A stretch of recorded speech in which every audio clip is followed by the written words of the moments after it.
大家好，我是丽姐，欢迎大家来听相亲故事，感谢大家的订阅。今天要给大家讲的故事真是令人感动又温馨。故事的主角是一位名叫小文的福建姑娘，她在台湾旅行时突发疾病，却意外收获了满满的温暖，甚至邂逅了自己的真命天子。这个故事告诉我们，缘分来的就是这么猝不及防啊。小文是福建厦门人，今年25岁，在一家外贸公司工作，平时工作压力大，终于趁着五一小长假，决定独自一人去台湾旅行放松一下。作为一个资深旅游达人，小文对这次台湾之行可是期待已久，提前做足了攻略，准备好好感受宝岛的风土人情。台湾的夜市、台湾的奶茶、台湾的小吃，我通通都要尝个遍。出发前，小文在朋友圈这样写道，殊不知命运早已为他安排了一场意想不到的邂逅。旅程的前2天非常顺利，小文先是游览了台北故宫博物院，感叹国宝之美，又去了九份老街，品尝了正宗的台湾小吃，还登上了台北101大楼，俯瞰了整个台北市的繁华夜景。一切都是那么美好，直到第3天，噩梦开始了。那天早上，小文计划去台北近郊的阳明山游玩，刚走到捷运站，突然感到一阵头晕目眩，胸口闷痛，还没来得及反应，就扑通一声倒在了地上。天啊，有人晕倒了，快叫救护车！周围的台湾民众见状，立即围了上来，有人赶紧拨打了119急救电话，有人帮小文垫了件外套在头下，还有人用随身携带的扇子给他扇风。更令人感动的是，一位穿着朴素的阿姨直接跪在地上，抱着小文的头，防止他的头部受伤。小妹妹，你没事吧？哪里不舒服啊？阿姨一边询问，一边轻轻拍着小文的脸，希望他能恢复意识。很快，救护车赶到了现场，救护人员动作麻利地检查了小文的情况，简单处理后就把她送上了救护车。这个女孩好像是大陆来的游客，身边没有人陪同。一位围观的大叔告诉救护人员，听到这话，刚才那位好心的阿姨毫不犹豫地说，我跟你们一起去医院，不能让她一个人在异地生病啊。就这样，素不相识的台湾阿姨陪着小文前往了台北市立联合医院。在前往医院的路上，救护车内的医护人员非常专业，一直在监测小文的生命体征，并询问他有无过敏史、慢性病等情况。小文虽然意识模糊，但能感受到周围人的关心，心里满是感动。别担心，小姐，很快就到医院了，你会没事的。救护车上的护士边安抚小文，边熟练地为他测量血压。不到10分钟，救护车就抵达了医院急诊部。医院的医护人员早已在门口等候，见到救护车立刻上前接应，将小文迅速送进了抢救室。而这时，一位年轻的医生也赶到了现场，他叫林之明，是医院急诊科的住院医师。当天正好是他值班，患者情况怎么样？林医生一边查看小文的各项指标，一边询问护士：25岁女性，大陆游客，突发晕厥，血压偏低，有胸闷症状。护士简明扼要地汇报道。林医生立即为小文做了详细检查，并安排了一系列检查项目。在等待检查结果的过程中，那位好心的阿姨一直守在小文身边，还帮他联系了在台湾的旅行社紧急联络人。检查结果很快出来了，小文是因为劳累过度加上水土不服，导致身体严重脱水和低血糖，所幸没有生命危险。林医生给小文开了药，并建议他住院观察1晚。我在大陆没有医保，这里的医疗费用会不会很贵啊？清醒后的小文第一个想到的就是医疗费用问题，毕竟他听说国外看病可是相当昂贵的。别担心，台湾对大陆游客有特殊的医疗政策，费用相对合理，而且我们医院会先治疗，再考虑收费问题。林医生温柔地解释道，你的健康才是最重要的。林医生的这番话让小文非常感动。在大陆，虽然医疗技术先进，但有时候因为病人太多，医患关系紧张，很少能得到医生如此耐心的解释和关心。而这里的医护人员似乎更注重病人的感受。从进医院那一刻起，小文就感受到了满满的温暖。谢谢你们，真的太感谢了。小文感动的眼眶湿润。好心阿姨拍拍她的手说，别这么说，你在台湾遇到困难，我们当然要帮忙啊，我们台湾人最热情了，你要相信这一点。”阿姨这句朴实的话让小文瞬间泪如雨下。她想起了出发前父母的担忧，担心她一个人在外地会遇到困难，而现在在人生地不熟的台湾，她却收获了如此温暖的关怀。林医生，小文住院的手续我来办理吧，你们赶紧安排病房。阿姨对林医生说道。林医生点点头，又对小文说：“放心，我会安排护士特别照顾你的。”就这样，小文被安排进了一间干净明亮的双人病房。室友是一位台湾本地的大学生，因为肺炎正在治疗，看到小文进来，立刻热情地打了招呼：“你好啊，我叫小芳，欢迎来当我的室友。”小芳元气满满地说：“虽然在医院认识不是什么好事，但能交个朋友总是好的，对吧？”小文被小芳的热情感染，心情也开朗了许多。两人很快聊得火热，从各自的家乡聊到了学校，从流行歌曲聊到了追的剧，仿佛认识多年的老朋友。哇，没想到我们居然都是想见你的铁粉，这部剧太神了，柯佳燕演技绝了。小芳激动地说：“是啊，我为了追这部剧熬了好几个通宵呢，结局看哭了好几次。”小文也兴奋地回应，两人相见恨晚，一拍即合。小芳甚至承诺，等他们都出院后，要带小文去台北的秘密景点玩，保证让你体验到最地道的台湾风情。晚上，林医生又来查房了，他详细询问了小文的感觉，检查了点滴输液的情况，还特意嘱咐护士要定时查看小文的状况。林医生的认真和细致让小文对他产生了好感。林医生，你对每个病人都这么细心吗？小文忍不住问道。这是我应该做的。林医生笑了笑，尤其是像你这样远道而来的客人，更应该得到妥善的照顾。听到这话，小文心里暖暖的。林医生不仅医术高明，还如此体贴病人，这样的医生在大陆可不多见啊。在大陆，因为人口基数大，医疗资源相对紧张，医生常常一天要看几十甚至上百个病人，很难有足够的时间和每个患者详细沟通，而且因为种种原因，医患关系时常紧张，甚至出现过伤医事件，这让很多医生在接触病人时不得不保持一定的距离。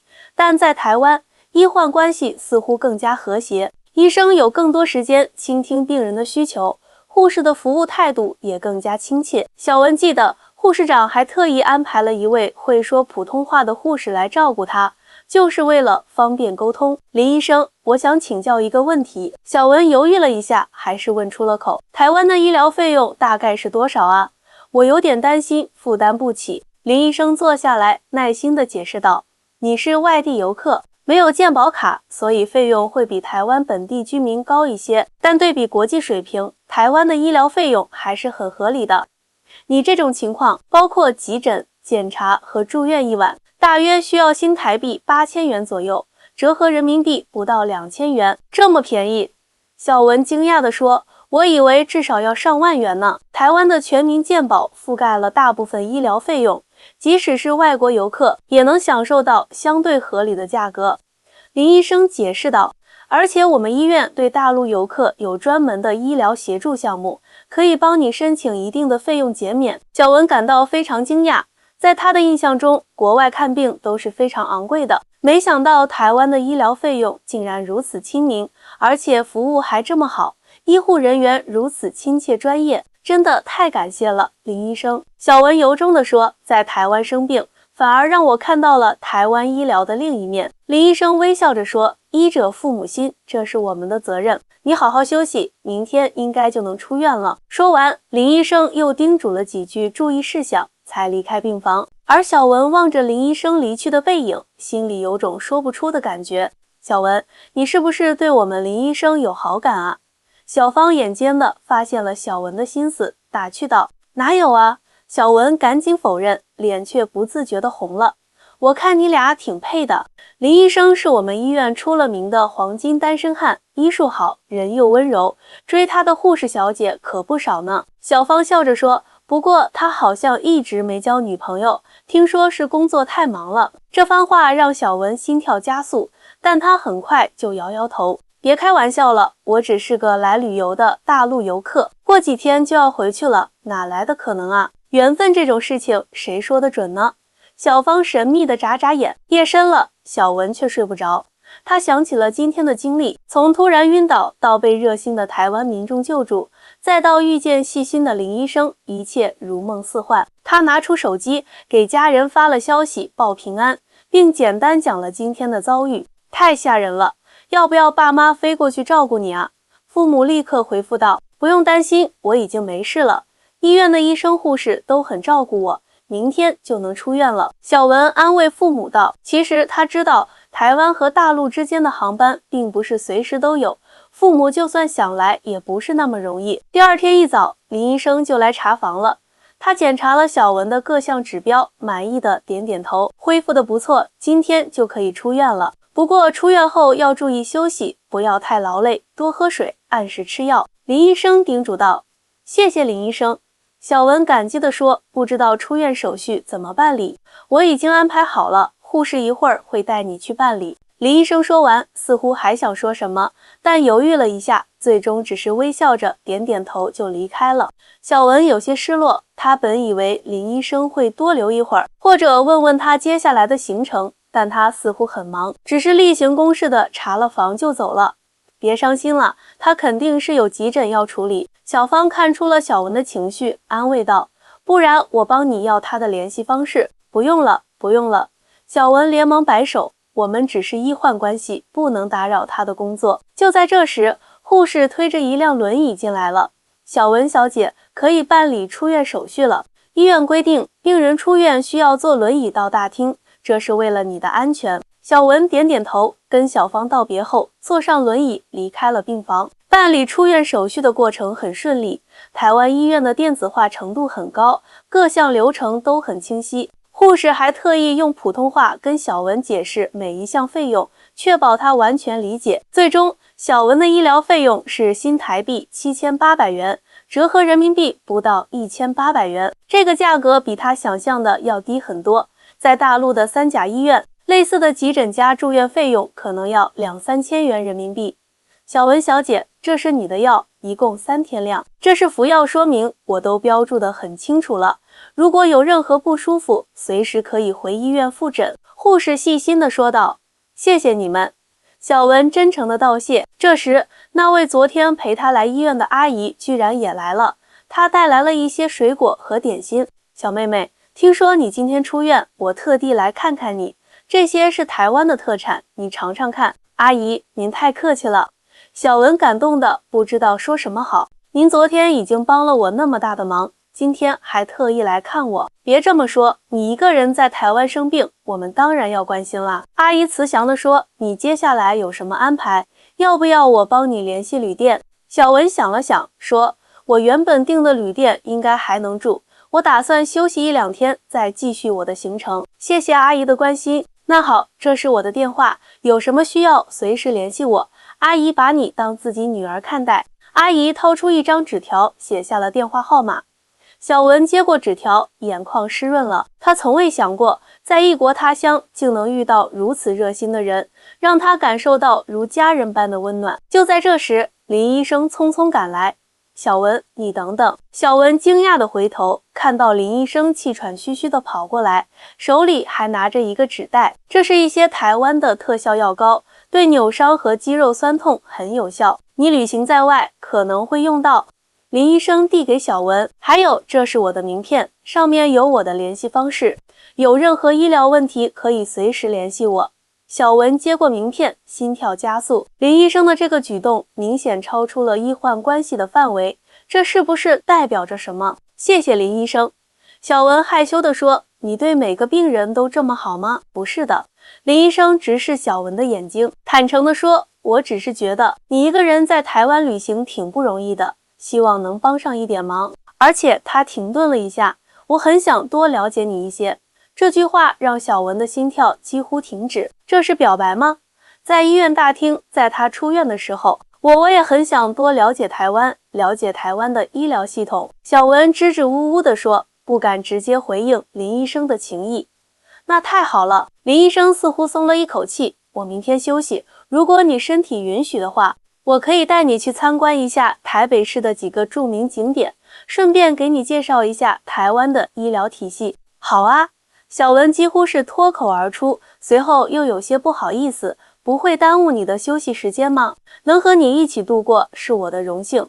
林医生真诚地说。一旁的阿姨和护士都露出了意味深长的笑容，阿姨还调皮地对护士挤了挤眼睛，护士则掩嘴轻笑。就这样，小文和林医生约定明天见面。林医生帮小文叫了一辆出租车，并嘱咐司机要小心驾驶，把小文安全送到旅店。回到旅店后，小文躺在床上，回想着这2天发生的一切，仍然觉得如梦似幻。他原本只是来台湾旅游，却因为一场突如其来的晕厥，认识了善良的台湾阿姨、热情的病友小芳，还有温柔体贴的林医生。特别是林医生，他的细心和关怀让小文感受到了前所未有的温暖。在大陆，因为医疗资源紧张，医生往往忙得脚不沾地，很难有时间和病人深入交流。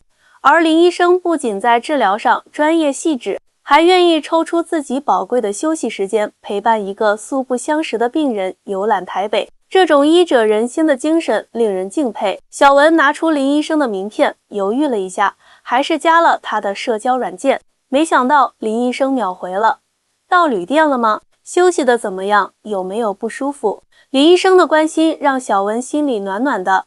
我很好，谢谢关心。小文回复道：真的很感谢你这2天的照顾。不客气，这是我应该做的。林医生回复：明天我10点来接你，可以吗？好的，我等你。小文回复完，忍不住抱着手机傻笑起来。第2天，小文精心打扮了一番，准时在旅店大堂等待林医生。10点整，林医生准时出现，他换下了白大褂，穿着休闲的衬衫和牛仔裤，整个人看起来年轻而阳光。你今天气色好多了。林医生由衷地说：多亏了你的治疗。小文害羞地回应。2人先去了台北故宫博物院。林医生不仅是个好医生，还是个很好的导游，对每件文物都能讲出有趣的故事。你知道吗？台湾的医疗体系和文物保护其实有些相似之处。林医生突然说道，都是要用心呵护、精心维护，才能保持最佳状态。这个比喻真有意思。小文笑着说，那你能给我详细介绍一下台湾的医疗体系吗？作为一个病人，我很好奇。当然可以。林医生眼中闪烁着自豪的光芒。台湾的医疗体系最核心的是全民健保，自1995年实施以来，已经覆盖了99%以上的台湾居民，几乎所有台湾人从出生起就有健保卡，看病只需支付少量挂号费和部分负担，其余费用由健保署给付。小文惊讶地说：这么好啊，难怪你们医院的服务态度这么好，而且费用也很合理。是的，健保制度确实提高了医疗可及性，但也带来了一些挑战。林医生实事求是地说，比如医生工作量大，薪资相对偏低，一些偏远地区医疗资源仍然不足。不过总体来说，台湾的医疗质量和可及性在全球都是名列前茅的。2人边走边聊，来到了中正纪念堂。广场上，许多游客正在欣赏卫兵交接仪式。听说大陆的医疗体系近年来发展很快，林医生主动问道：是的，特别是大城市的医疗水平已经很高了。小文点点头，但我们面临的最大问题是医疗资源分配不均，大城市3甲医院人满为患，而基层医院却门可罗雀，很多患者不管大病小病都往大医院挤，导致看病难、看病贵。这和台湾早期很像。林医生若有所思地说，台湾通过分级医疗和家庭医师制度解决了一部分问题，患者先去社区诊所看病，需要转诊才能去大医院，这样能更合理地分配医疗资源。小文感叹道，感觉两岸在医疗方面可以互相学习很多。大陆的医疗技术和设备很先进，但在医患关系和服务态度上还有改进空间。台湾的医疗服务很人性化，但在尖端医疗技术上可能没有大陆那么投入。说得太对了，林医生兴奋地说，这正是我一直想研究的课题。其实我曾经考虑过去大陆进修，学习先进的医疗技术。真的吗？那太好了。小文眼前一亮，如果你来大陆，我一定当你的导游，带你去最好的医院参观学习。两人相视一笑，眼中都带着掩饰不住的喜悦。午餐时间，林医生带小文去了一家台湾本地人爱去的小餐馆，点了卤肉饭、3杯鸡和几样特色小菜。我发现台湾人非常注重生活品质。小文一边品尝美食，一边感叹道：“从医疗到饮食，都很讲究细节和人情味。”是啊，台湾虽小，但五脏俱全。林医生笑着说：“我们相信小确幸，生活中的点滴美好就是最大的幸福。”午餐后，林医生带小文去了淡水老街，两人沿着河岸漫步，欣赏美丽的日落。微风拂过，小文的发丝轻轻飘动，林医生情不自禁地伸手帮她拨开额前的碎发。小文，这2天认识你，我感觉很特别。林医生鼓起勇气说道：“虽然我们相识的时间不长，相处的方式也很特别，但我真的很珍惜和你在一起的每一刻。”小文心跳加速，低下头，不敢看林医生的眼睛。我也是感觉遇见你是一种奇妙的缘分。我知道你很快就要回福建了，但我想林医生深吸一口气，我想和你保持联系。如果可能的话，我想去厦门看看你，也看看那里的医院。我们可以试着了解彼此吗？小文抬起头，眼中闪烁着泪光和喜悦。我很愿意。其实我一直在想，如果没有那天的晕倒，我们可能永远不会相遇。现在想来，那次意外反而成了我旅行中最珍贵的礼物。那我要感谢你选择在我值班的那天晕倒。林医生开玩笑地说，逗得小文忍不住笑出声来。日落的余晖洒在两人身上，为这场跨海峡的邂逅镀上了一层浪漫的金色光芒。1个月后，小文在朋友圈发了一张照片，照片中林医生站在厦门鼓浪屿的海边，阳光明媚，笑容灿烂。配文是：谢谢台湾的医疗系统，让我在异乡病倒时遇到了生命中最重要的人。跨海峡的爱情始于一次意外，却将延续一生。这条动态下面点赞无数，评论里满是羡慕和祝福。小芳第1个留言，我就说缘分这种事情说不准吧。恭喜你们！半年后，林医生参加了两岸医疗交流项目，来到厦门大学附属医院进修，而小文也申请到了台湾某大学的研究生项目。两人就这样开始了他们跨越海峡的爱情故事。1年后，两人在厦门和台北分别举办了婚礼，亲友们都为这段始于病房的浪漫故事感动不已。这辈子最幸运的事，就是在台湾突然晕倒，被你救起。婚礼上，小文深情地对林医生说：“而我最幸运的事，就是在那天值班遇见了你。”林医生温柔地回应。婚礼上，那位好心的台湾阿姨作为证婚人，感动地说：“两岸同胞本是一家人。”小文和志明的爱情故事证明，无论海峡多宽，也阻隔不了真情实意。愿两岸的医疗合作和人民往来越来越密切，就像这对新人的心一样紧紧相连。如今，林医生和小文定期往返于厦门和台北之间，他们不仅是恩爱的夫妻，还成为了促进两岸医疗交流的使者。林医生将台湾医疗的人文关怀带到了大陆医院，小文则帮助台湾医生了解大陆先进的医疗技术。我们的故事告诉大家，爱情和医疗一样，都需要用心经营、细心呵护。在接受媒体采访时，小文这样说道，而两岸关系也是如此，需要相互理解，彼此扶持，才能共创美好未来。大家好，我是丽姐。这个故事是不是很暖心啊？其实两岸同胞本是一家人，血浓于水的情谊怎么也割舍不断。医疗服务作为民生工程，既能体现一个地区的发展水平，也能反映出人文关怀的深度。台湾的医疗服务确实有许多人性化的细节值得大陆学习，而大陆的医疗技术和规模也有值得台湾借鉴的地方。最重要的是，爱情不分地域，缘分来临时，任何阻碍都显得微不足道。小文和林医生的故事告诉我们，有时候看似不幸的遭遇，可能是上天安排的最美丽的邂逅。希望我们的两岸青年能有更多交流的机会，创造更多美好的故事。也希望两岸的医疗系统能相互学习，取长补短，为两岸同胞提供更好的医疗服务。感谢大家收听今天的故事，我是丽姐，我们下期再见。